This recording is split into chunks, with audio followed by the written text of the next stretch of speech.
आज हम जो सवाल पढ़ेंगे वो हम आज सवाल करेंगे कि हाउ हदीस वर्क कियास in establishing Islamic legal thinking. How हदीस वर्क कियास in establishing Islamic legal thinking. 10 number का सवाल कि भाई हदीस जो है वो कियास के साथ किस तरीके से काम करती है एस्टेब्लिशिंग इस्लामिक लीगल थिंकिंग में। तो सबसे पहले बेटा मेरी जान, सबसे पहले आप बताएंगे, इंट्रोडक्शन देंगे किसके ऊपर? हदीस के ऊपर। हदीस के ऊपर इंट्रोडक्शन देने के बाद आप इंट्रोडक्शन देंगे क्यास के ऊपर। अब आप हदीस के बाद आप बताएंगे कि हदीस कौन सी सोर्स है। हदीस प्राइमरी सोर्स है। हदीस जो है वो रूलिंग अकेली प्रोवाइड कर सकती है। हदीस क्या होता है? प्रॉफिट सल्लल्लाहु अलैहि वसल्लम के वर्ड्स, प्रॉफिट सल्लल्लाहु अलैहि वसल्लम के एक्शंस और प्रॉफिट सल्लल्लाहु अलैहि वसल्लम का साइलेंट अप्रूवल। इसके बाद अल्लाह ताला ने कुरान में सूरह निसा में 4:80 में फरमाया कि he who obeys messenger obeys अल्लाह, सूरह निसा 4:80। और नबी सल्लल्लाहु अलैहि वसल्लम की लाइफ पे, नबी सल्लल्लाहु अलैहि वसल्लम के ऊपर बिलीव करना क्या है? बिलीव करना मैंडेटरी है। बिलीव करना क्या है? बिलीव करना मैंडेटरी है। इसके बाद बेटा कयास किसको बोलते हैं? कयास बोलते हैं एनोलॉजी को। कयास बोलते हैं इज्तिहाद को। जहाँ एक बंदे की नॉर्मल थिंकिंग प्रोसेस यूज हो रही हो उसको क्या बोलते हैं? उसको एनोलॉजी बोलते हैं, उसको इज्तिहाद बोलते हैं। अब क्यास इज एन एनोलॉजी, क्यास इज एन इज्तिहाद। क्यास क्या होता है? क्यास जो है बेटा वो मेरे बच्चे रूलिंग अकेले प्रोवाइड नहीं कर सकता। क्यों? क्योंकि ये सेकेंडरी सोर्स है। अब जब ये सेकेंडरी सोर्स है तो मेरे बच्चे की डिपेंडेंट है किसके ऊपर? कुरान के ऊपर। ये डिपेंडेंट है किसके ऊपर? हदीस के ऊपर। प्रॉफिट सल्लल्लाहु अलैहि वसल्लम ने किसको इजाजत दी है कि बेटा मेरे बच्चे क्यास करने की? माज बिन जबल रजी अल्लाह तआला अन्हु को। मैंने कल भी वाकया सुनाया था। Maaz bin Jabal was going to govern Yemen. Prophet asked, "O Maaz, what would you do if you do not find anything from Quran and Sunnah?" Maaz replied, "I will then make ijtihad of my own opinion." Prophet peace be upon him remained silent, so it became hadith of Prophet peace be upon him. अब हदीस कियास के साथ कैसे काम करती है? पहली example, पहले फर्स्ट एग्जाम्पल में आएगा बेटा मेरे बच्चे, आयशा रजी अल्लाह तआला अन्हा को नबी सल्लल्लाहु अलैहि वसल्लम ने बताया कि अगर आपका सूखा हुआ आटा, ड्राई आटा, अगर आपके नेल्स में, अगर आटा आपके नेल्स में ड्राई कर जाए तो आपका वुजू इनवैलिड है। आपका वुजू क्या है? इनवैलिड है। अब मेरे बच्चे ये क्या हो गया? ये हो गया असल। असल किसको बोलते हैं? नून को। आका नबी सल्लल्लाहु अलैहि वसल्लम अम्मा आयशा रजी अल्लाह तआला को समझा रहे हैं कि क्या आप आटा अगर गूंद रही हैं और आटा आपके नाखूनों के अंदर फंसा हुआ रह गया है तो ये आपका जो वुजू है वो इनवैलिड है। आपका वुजू नहीं हुआ तो आप फिर नमाज भी ऑफर नहीं कर सकती। ये हो गया असल, नोन। अब मॉडर्न टाइम्स के अंदर, मॉडर्न टाइम के अंदर मेरे बच्चे, मॉडर्न टाइम के अंदर लेडीज के लिए एक चीज आती है जिसमें मिसाल के तौर पर भाई नाखूनों के अंदर जो है वो फॉर एग्जाम्पल आटा यहाँ फंसा रह गया और वो प्रॉपर तरीके से वॉश आउट नहीं हुआ तो भाई आपका क्या नहीं होगा? आपका वजू नहीं होगा। ये तो नबी सल्लल्लाहु अलैहि वसल्लम ने अम्मा आयशा को समझा दी। मॉडर्न टाइम्स के अंदर जो है वो नेल पॉलिश यूज होती है और नेल पॉलिश जो है वो अप्लाई की जाती है किधर मेरे बच्चे? नेल्स के ऊपर। क्वेश्चन अराइज हुआ कि भाईजान क्या वैलिड है? क्या वजू हो जाएगा? ये हो गया क्या मेरे बच्चे? ये हो गया फार। क्या हो गया? फार। अब होगा इल्ला। इल्ला कौन करते हैं? इल्ला करते हैं ज्यूरिस्ट। इल्ला कौन करते हैं? इल्ला करते हैं ज्यूरिस्ट। इल्ला कैसे होता है? इल्ला ऐसे होता है कि वो कहते हैं कि भाईजान सबसे पहली बात, असल को फार से कंपेयर करते हैं। असल में वाटर जो है वो टाइनियस्ट पार्ट तक पहुंचता नहीं है। टाइनियस्ट पार्ट तक पहुंचता नहीं है, तभी इसको क्या करार दिया गया? इसको नॉट अलाउड करार दिया गया कि भाई उर्दू नहीं हुआ। तो भाई फिर उसके बाद फार में चेक किया जाता है कि भाई इल्ला हो रहा है, दोनों को कंपेयर किया जा रहा है कि क्या भाई ऐसा ही होता है? इसमें भी नेल पॉलिश के केस में भी ऐसा ही होता है? क्या नेल पॉलिश के केस में भी नेल्स जो हैं वो ड्राई रह जाते हैं? आंसर आया यस। तो उसके बाद हुक्म जजमेंट पास हुई, हुक्म जजमेंट पास हुई। जजमेंट क्या पास हुई कि भाई नेल पॉलिश लगा के नेल पॉलिश लगा लेंगे तो क्या नहीं होगा? वुजू नहीं होगा। और वुजू भी नहीं होगा तो मेरे बच्चे प्रेयर क्या है? प्रेयर इनवैलिड है। प्रेयर क्या है? वुजू भी नहीं होगा तो प्रेयर क्या है? प्रेयर इनवैलिड है। आप नमाज नहीं पढ़ सकते।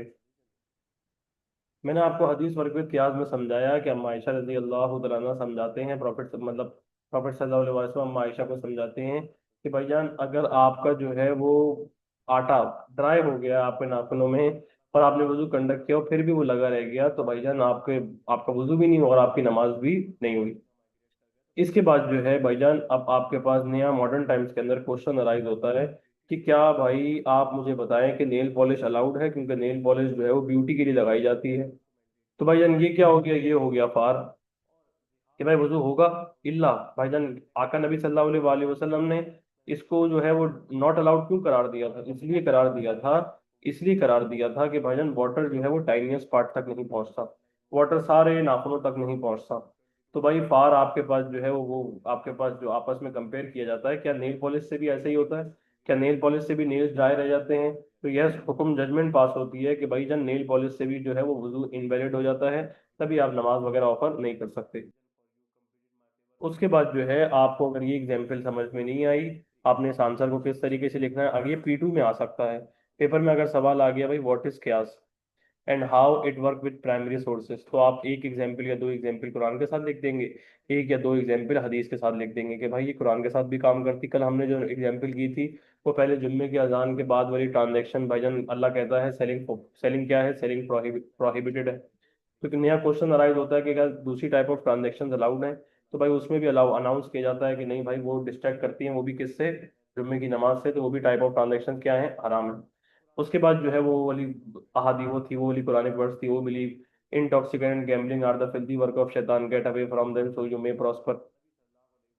उसमें बताया गया कि भाईजान आप जो है वो इससे दूर हो जाएं ताकि आप कामयाबी हासिल कर सकें। उसके बाद जो है बेटा मेरे बच्चे मेरी जान, मैंने आपको यहाँ तक सारी बातें समझा दी, यहाँ तक सारे मामला समझा दी, यहाँ तक सारी चीजें समझा दी। और उसके बाद जो नया क्वेश्चन अराइज हुआ था वो पूछ रहा था कि भाई जान क्या दूसरे टाइप ऑफ ड्रग्स अलाउड है। तो भाई इल्ला हुआ था कि भाई इसमें भी अनकॉन्शियसनेस में आप चले जाते हो, तभी ये हुक्म जजमेंट पास हुई कि भाई ये भी हराम है। उसके बाद हाउ हदीस वर्क विद इजमा में हमने आज जो है वो हदीस को वेल डिटेल एक्सप्लेन किया, क्यास को वेल डिटेल एक्सप्लेन किया। उसके बाद हमने जो है वो पहली एग्जाम्पल समझी। किसी बच्चे को पहली एग्जाम्पल नहीं समझ में आई हो मुझसे पूछ ले, मैं दोबारा समझा दूंगा। सेकंड एग्जाम्पल क्या है कि भाईजान आप मेरे आका नबी सल्लल्लाहु अलैहि वसल्लम ने एक शराबी को किस चीज से मारा था, with the palm leave stock and, आका नबी सल्लल्लाहु अलैहि वसल्लम ने शराबी को किस चीज से मारा था, पाम लीव स्टॉक से मारा था और शूज से मारा था। बेटा मेरे बच्चे ये क्या हो गया, ये असल हो गया। असल बता रहा है कि भाईजान जो अल्कोहल पी के आएगा उसको मार मार तो पड़ेगी, उसको कुटास तो पड़ेगी। तो बता रहे हैं भाईजान उसको कुटास तो पड़ेगी, उसको मार तो पड़ेगी, उसको मार पड़ेगी, मगर मेरे बच्चे फार, नया क्वेश्चन अराइज होता है कि कितना मारना है, हाउ मच टू बी। अब ये वाला जो क्वेश्चन है, ना ये कुरान के अंदर मेंशन है, ना ये हदीस के अंदर मेंशन है। भाई क्या किया जाए, कितना मारे। आका नबी सल्लल्लाहु अलैहि वसल्लम ने तो जूते से मारा, पामली स्टॉक से मारा और जूते से मारा। अब बेटा मेरे बच्चे आ रहा है सवाल पूछ रहा है कि कितना मारना है, कितना मारना है, ना ही कुरान के अंदर मेंशन है ना ही हदीस के अंदर मेंशन है। ये क्या हो गया, फार। फार किसको बोलते हैं, न्यू क्वेश्चन को। फार किसको बोलते हैं मेरे बच्चे, न्यू क्वेश्चन को। अब होगा इल्ला। इल्ला क्या होता है, इल्ला होता है कि भाई अब आप अल्लाह ने, आप मतलब आका नबी सल्लल्लाहु अलैहि वसल्लम, इसमें जो इल्ला करेंगे ना, इसमें जो ज्यूरिस्ट होंगे वो अली रजी अल्लाह तआला अन्हु हैं। अली रजी अल्लाह तआला अन्हु क्या करते हैं, वो कंपेयर करते हैं असल को फार के साथ। कंपेयर करने के बाद असल को फार के साथ वो डिड्यूस करते हैं कि भाई एक बंदा अल्कोहल पी, बेटा अल्कोहल पी के किसी पे भी डिफेमेशन कर सकता है, मतलब डिफेम कर सकता है, किसी पे भी क्या लगा सकता है, इल्जाम लगा सकता है। और हज़रत अली रजी अल्लाह तआला अन्हु कयास कर रहे हैं, मौला अली कयास कर रहे हैं और कंपेयर कर रहे हैं असल को फार के साथ। वो ये निकाल रहे हैं कि भाईजान एक बंदा जो है वो अल्कोहल पी के किसी को भी क्या कर सकता है, डिफेम कर सकता है। और डिफेमर की सजा अल्लाह ने कुरान के अंदर बताई हुई है कि डिफेमर की सजा कितनी है, डिफेमर की सजा है 80 लैशेस। जो भी डिफेमर होगा, अगर वो किसी के ऊपर गलत इल्जाम लगाएगा, कुरान में अल्लाह बताता है कि उसको 80 लैशेस मारे जाएंगे। तो हज़रत अली रजी अल्लाह तआला अन्हु ने हुक्म जजमेंट पास किया वो हुक्म जजमेंट क्या पास किया कि भाई अगर मिसाल के तौर पर फॉर एग्जांपल अल्कोहल पी के भी तो डिफेमिंग मतलब एक बंदा डिफेम कर सकता है किसी को, क्योंकि वो अपने होश के अंदर तो होता नहीं है। तो जो डिफेमर की सजा है जैसे कि 80 लैशेस, वही सेम पनिशमेंट किसकी होगी, जो बंदा ने क्या पी हुई होगी, जो बंदे ने शराब पी हुई होगी। अली रजी अल्लाह तआला ने यह कियास किया था, मेरे आका नबी सल्लल्लाहु अलैहि वसल्लम की हदीस है, prophet peace be upon him beat a drunk with the palm livestock and shoes. According to this act of Prophet peace be upon him, the one who drinks alcohol had to be beaten, उसको मार तो पड़ेगी। नया question arise होता है कि how much to beat. This was not mention in Quran neither in अहादीस of prophet peace be upon him. So Ali radiallahu ta'ala anhu did qiyas during the caliphate of Umar radiallahu ta'ala anhu. He compared the asal with the far. He compared the asal with the far. He stated that the one who drinks alcohol, he lost his unconsciousness. Yeah, he lost his consciousness, so he could defame anyone. वो किसी को भी क्या कर सकता है, defame कर सकता है। And Quran has mention Quran has mention the punishment of the defamer, कि भाई जो डिफेमर होगा, जिसने किसी के ऊपर गलत इल्जाम लगाया होगा, उसको 80 कोड़े मारे जाएंगे। उसके बाद हुक्म जजमेंट पास हुई कि भाईजान जिसने शराब पी, उसको कितने कोड़े मारे जाएंगे, उसको 80 कोड़े मारे जाएंगे। क्यों? क्योंकि वो क्या कर रहा है, वो किसी को डिफेम कर रहा है। वो शराब पी के किसी को डिफेम कर सकता है, तो जो डिफेमर की सजा है वही सजा किसकी होगी, शराबी की भी होगी। दूसरी एग्जाम्पल बता दीजिए, किसी को नहीं समझ में आई बेटा मुझे बता दीजिए मेरी जान। बताइए बेटा मेरी जान, किसी को ये एग्जाम्पल ना समझ में आई हो पूछ ले। हदीस वर्क विद कियास की। अब इसके बाद जो है वो हम रात वाली क्लास में क्या स्टार्ट करेंगे, हम रात वाली क्लास में स्टार्ट करेंगे आज कुरानिक पैसेजेस के अलावा हमारा हिस्ट्री इंपॉर्टेंट होली कुरान में क्या क्या रह गया वो मैं टॉपिक बता रहा हूँ। सबसे पहले हमारा असबाब नुज़ूल रह गया है। असबाब नुज़ूल का मतलब क्या है कि reasons to reveal those verses of holy Quran. उसके बाद हमारे जो है वो थीम्स ऑफ कुरान वाले सवालात रह गए हैं। थीम ऑफ कुरान कितनी है? तीन है। अल्लाह in himself, Allah relationship with the created world, Allah relationship with his messenger. ये टॉपिक हमारे रह गए और यही अल्लाह भला करे इसी में एक मामला आता है मैसेंजर की stories. History border of holy Quran यहाँ तक अब हमारा हमारा खत्म हो गया है। अब हम कुरानिक पैसेजेस करेंगे, उसके बाद हम असबाब नुज़ूल, themes of Quran, Allah himself, Allah relationship with the created world, Allah relationship with his messenger और उसके बाद मैसेंजर्स की स्टोरीज। ये सब हम कंप्लीट करने के बाद, ये हम सारे मामला होने के बाद, मैंने आपको जो है वो हदीस वर्क विद कियास भी पढ़ा दिया। मैं आपको दोबारा रिवाइज करा रहा हूँ कि हमने क्या क्या पढ़ लिया। हमने तफसीर ऑफ कुरान पढ़ लिया, हमने revelation of Quran from 610 to 682 AD पढ़ लिया, हमने कंपैरिजन ऑफ होली कुरान पढ़ लिया, Quran as a source of guidance पढ़ लिया, हदीस as a source of guidance पढ़ लिया, इजमा हो गया, कयास हो गया। क्या रह गया इस चैप्टर के अंदर वो भी बता रहा हूँ। Allah relationship with his messenger रह गया, मैसेंजर की स्टोरी रह गई, Allah relationship with the created world रह गया, अल्लाह इन हिमसेल्फ की वाली मदद थीम रह गई, जिसमें अल्लाह अपने आप को एक्सप्लेन कर रहा है, और असबाब नुज़ूल रह गया। हम कुरानिक पैसेज से स्टार्ट करेंगे। मिड टर्म आदम भाई कैसे आएगा, प्लीज ध्यान से बात को सुन लेंगे। मिड टर्म कैसे आएगा? मिड टर्म में सबसे पहले कुरानिक पैसेज आएंगे, उसके बाद पुराने पैसेज आने के अलावा जो क्वेश्चन नंबर 2 होगा वो हिस्ट्री इंपॉर्टेंट होली कुरान से होगा, जो कि हमने कवर किया है। जितना किया हुआ है उतने में से आएगा। History important of holy Quran के अलावा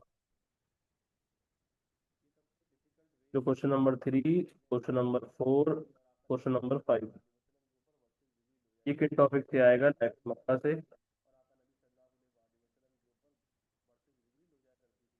लाइफ इन मदीना से, prophet peace be upon him as role model मैंने आपको नहीं पढ़ाया हुआ। ये दो ही टॉपिक से सवाल आएगा, life in Mecca, life in Medina से। Prophet peace be upon him as role model for Islamic community में आपको पढ़ाऊंगा इंशाल्लाह ताला। अब आपकी जो है वो अभी 8 बजे क्लास होगी इंशाल्लाह ताला। 8 बजे हम मिलेंगे इंशाल्लाह ताला। और फिर हम कल भी 2 क्लासें होंगी हमारी इंशाल्लाह ताला। मैं कुरानिक पैसेजेस कम से कम 5-6 आपको करा दूंगा। ठीक है बेटा मेरी जान, अल्लाह हाफिज़, टेक केयर ऑफ योरसेल्फ।